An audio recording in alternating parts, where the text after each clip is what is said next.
Christian Church was a patron for the visual arts for centuries.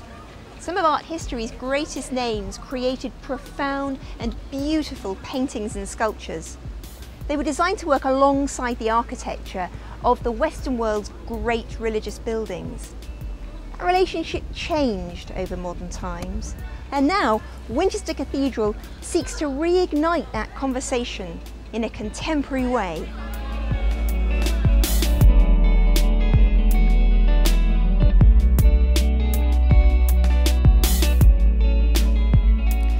Light is a site-responsive exhibition. The works you'll see here haven't been made specially for the show or for the cathedral. Instead, they've been placed with particular care to provoke fresh ideas about what they might mean. Does their message change when seen in relationship to the purpose and function of this magnificent sacred space? They spark new thoughts when taken out of the bland white space of the art gallery.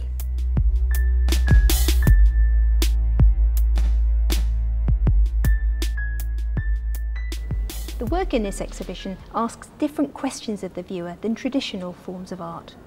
We might be more used to paintings and sculptures telling us a story, where colour, form, composition are all key factors.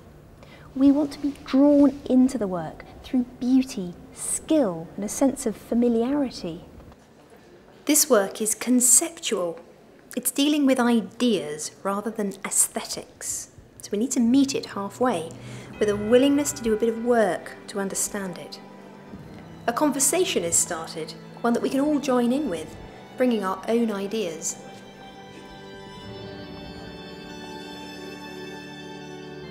So let's start the conversation at the west end of the cathedral with Rachel Whiteread's untitled Pair. What we have here is a bronze cast of the top of a mortuary slab, and its partner is a cast of the space above the slab. That is where the body would normally be. So why place it here? Well, behind are the great west doors which echo the forms of these slabs, which then create another doorway through which to enter the nave and up to the high altar.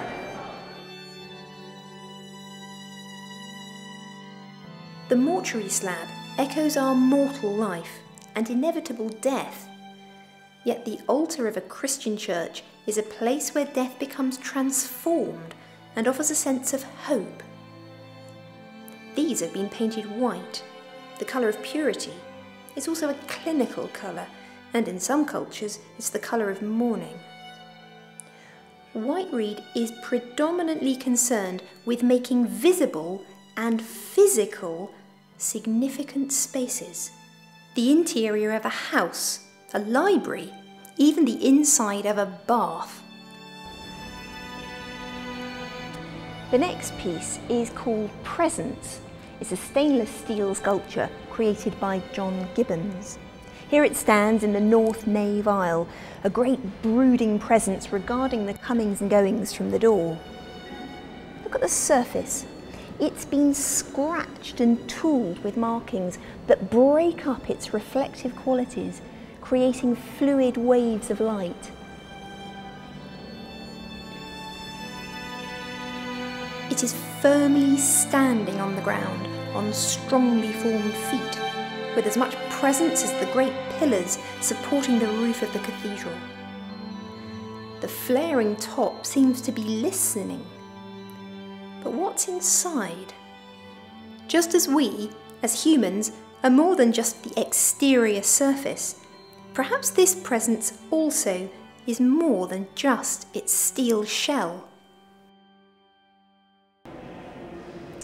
We've just walked across the nave to this very illuminating piece. This is David Batchelor's Wardella. It's a string of lights using an everyday assortment of plastic containers. It's a children's beaker, loo cleaner, fabric conditioner and all sorts.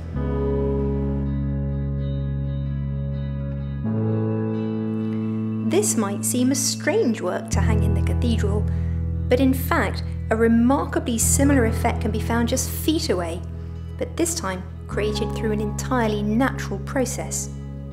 When sunshine floods through this Victorian stained-glass window, pools of colour light up.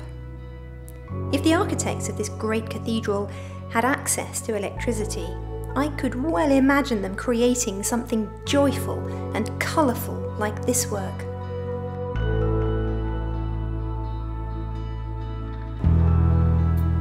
We're in the east end of the cathedral, and about 100 years ago this whole east end began to sink into the ground.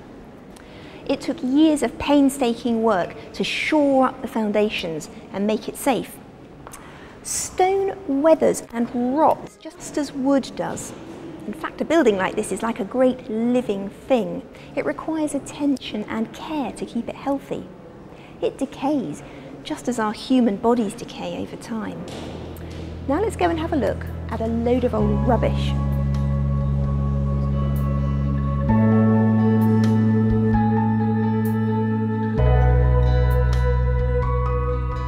Here, Ian Dawson collected 171 discarded plastic objects together and melted them.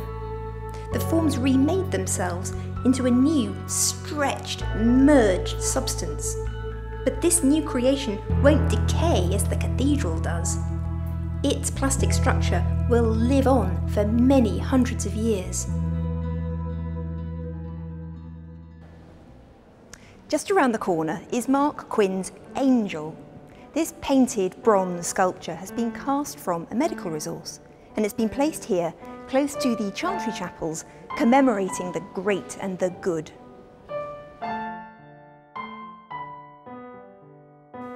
Here's a late medieval cadaver of Bishop Gardiner, which seems to strike a strange sort of chord with this little angel.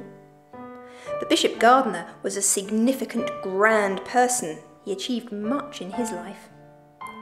This little scrap never had the opportunity to achieve anything. But would that make its life of less significance? Everything that this building seeks to communicate is that the angel, or rather the life from which the cast was taken, was precious and treasured. What we'd normally expect to see here is a splendid view back towards the west end of the cathedral with its procession of Gothic arches. At the moment though, that view is blocked by Pilar Beltran-Lajos's container. This misleadingly delicate work actually represents a sheet metal box used to transport cargo around the world. All too often these days, that cargo might be human. Migrants, refugees, people desperate to escape a life they find intolerable.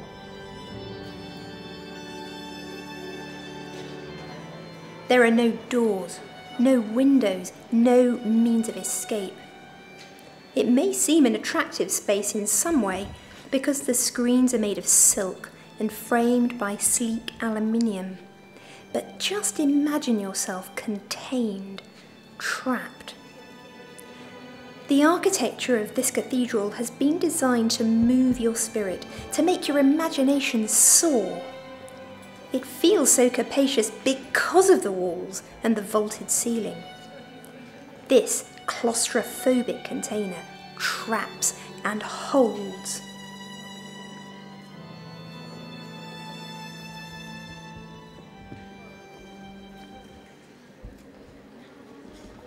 Let's just think about some of the associations we might have with the word crypt.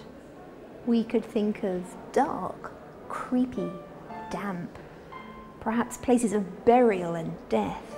We might even think of monster horror movies where the creature dwells in the dark, secret places.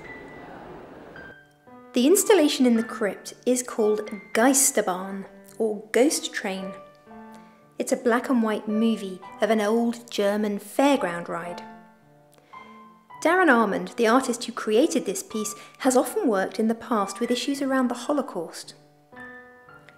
Perhaps these wagons rattling their way through visions of death evoke some of that.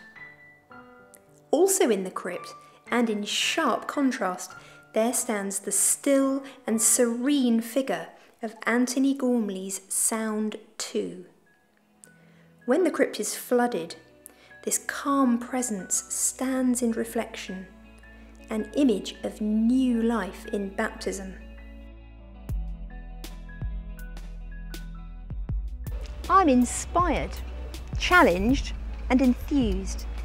This has been a wonderful opportunity to get to the heart of the conversation between the modern church and contemporary arts. But this is just the start of the dialogue. The challenge is for all of us.